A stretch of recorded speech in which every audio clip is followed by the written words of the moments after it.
just what you unexpected. Call it a self-fulfilling prophecy or just pure coincidence. But if the 8th edition of Goa Fest was to be described in one word, unexpected would be it. It's been over a week since Goa Fest concluded and the industry is still reeling. In a year where scam and plagiarism have become everyday parlance amongst the advertising fraternity, the Creative Abbey's very own Hall of Shame is just like the beaches of Goa, never ending.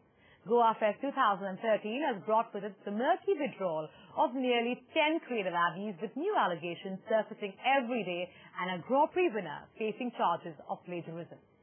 So is an industry that is just as corrupt as our politicians, incapable of playing by the rules. Goa Fest doesn't need stricter rules, it needs a radical change. A fresh format possibly before the awards and the fraternity become a global laughingstock. Nikita Saxena and Sarah Kapoor explore. What we've seen happen at Goa recently is the equivalent of a Nirbhaya for advertising. Just like Nirbhaya, it wasn't as a rape that used to happen before, but this time it was something different and special, largely led by the fact that all of us had much more access to information. In the worst case, as we saw this year, the industry becomes a laughingstock. In the best case, it is irrelevant. You look at it how it looks from the outside world, that the principal preoccupation of an industry, which is servicing some of the biggest businesses in the world, is how to choose to reward itself and what kind of a party to have once a year. What does it say about an industry? I don't think we deserve to have an award show as an industry. One, we don't like anybody. People who win have to be targeted. People who have lost have to cry. We don't like our peers. We may act like we are best friends, but there are issues. We see all those undercurrents. It is always a divided house. No one's ever going to come to consensus. I think the most important thing is to stop. Let's just stop, take a break. Let's take a look at the root of all of Goa Fest's problems today.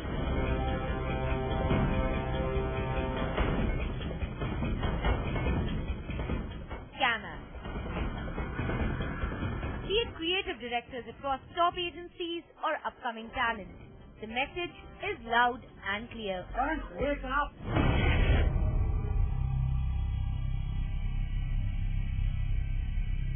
Leo Burnett for Qatar Source Live. Welcome back, Leo Burnett.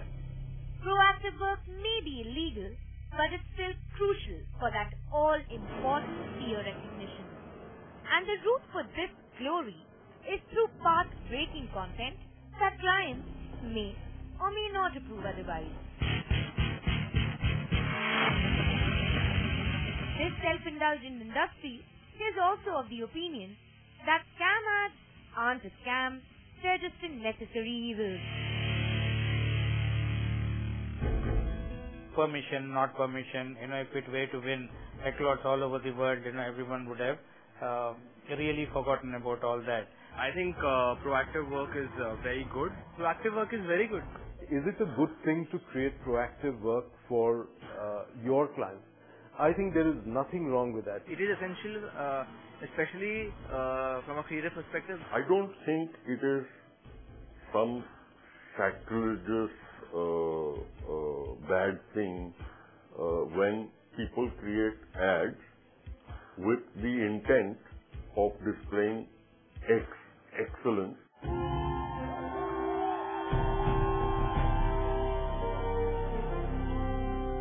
So what's the solution? Well, if celebration of craft is all that Goa Fest is about, then we say, do away with the awards. Do away with the format. And do away with the double standards.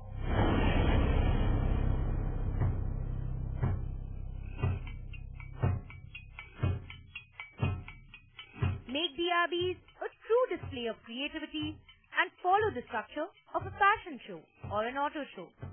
Make a prototype, use a fictitious brand, and display work that would get you accolades but not revenues or mass appeal in the market.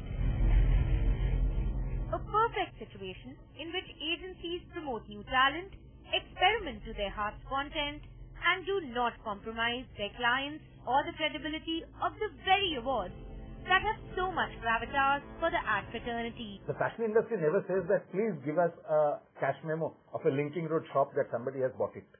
They don't ask for it, right? Don't make a charade saying that this was real work, this was not real work. Celebrate craft for the sake of craft.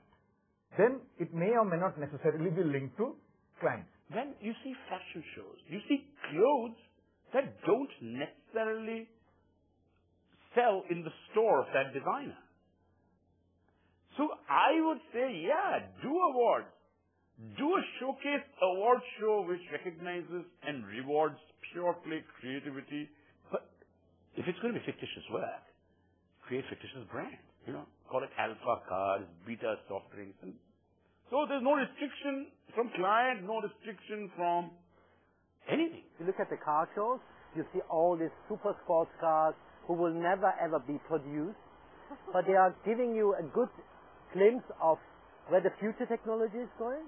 And it's great to have that, as long as you're also building great products and great cars which everybody can buy and you see them on the street. And I think it's important to have the prototype.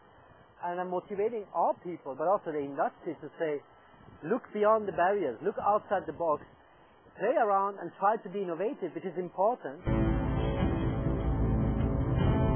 No facade of getting client approvals, no work that is published in an obscure corner of the world, and hence, no scope for illegalities.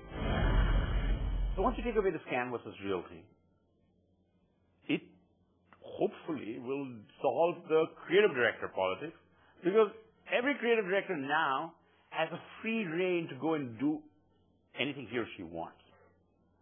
If after that they still don't want to play, then maybe they don't have the game.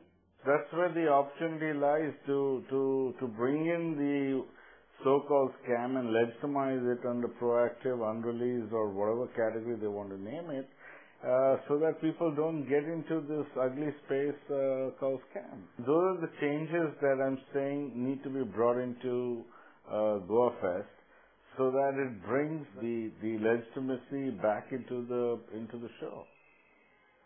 Because right now, marketers like us are all questioning the validity or the authenticity or, just the mere credentials of this entire event. Clients, on the other hand, can finally breathe easy with a system such as this. The brand's assets would not be at stake. Furthermore, a transparent process like this one would help bring some of the credibility back to Goa Fest in the eyes of marketers who are increasingly disillusioned with the awards, considering they've become more the hallmark of controversy than creativity. This showcase would also double up as an opportunity for advertisers to explore greener pastures, see the viability of ideas they may have previously rejected, appreciate newer concepts, and push the envelope with innovative communication. If as a client, I got to go to Goa and see not 6, not 8, but arguably 100 agencies put up work, both in theory for me or my category and also for other categories, without the pressures of the client brief weighing on them, I would effectively be seeing a vast speculative pitch festival. Clients like me would be very happy to visit Goa Fest in a time like this and see a lot of creative work which nobody's ever used, and based on that pick the creative people we want to work with. From a client point of view, yes, this kind of fairly a generic type of creativity certainly helps our marketing team to look at those kind of output from the agencies, and certainly it will open up our creative thinking also. But Nikita, just to be devil's advocate, this new system does have a couple of question marks around it. A, would it completely ignore real work that helps building brands? And B, would an award that revolves around fictitious brands generate the same levels of interest and competition among agencies? Let's hear out what Shashi Sinha had to say when we spoke to him earlier. It's not an easy answer. It's not, they want that veneer. Otherwise, if you just have a craft award, half the people will not be interested because it's pleasing yourself. Finally, what is advertising all about? It's paid communication to fulfill a client's needs. So they want that cover. So my contention is, don't give advertising as a name. So the minute you don't give advertising as a name, no one will be interested in it. Shashi might think no one will be interested, Tara, but don't forget that it's seriously implemented. This is actually an idea that could get Goa Fest rid of its tarnished reputation and solve our industry's perpetual creative itch. It's just a matter of fine-tuning the blueprint. And who knows, if the agencies actually copyright their ideas, clients may go to Goa Fest, get inspired, and the industry would be able to monetize and make good of its great creative indulgence.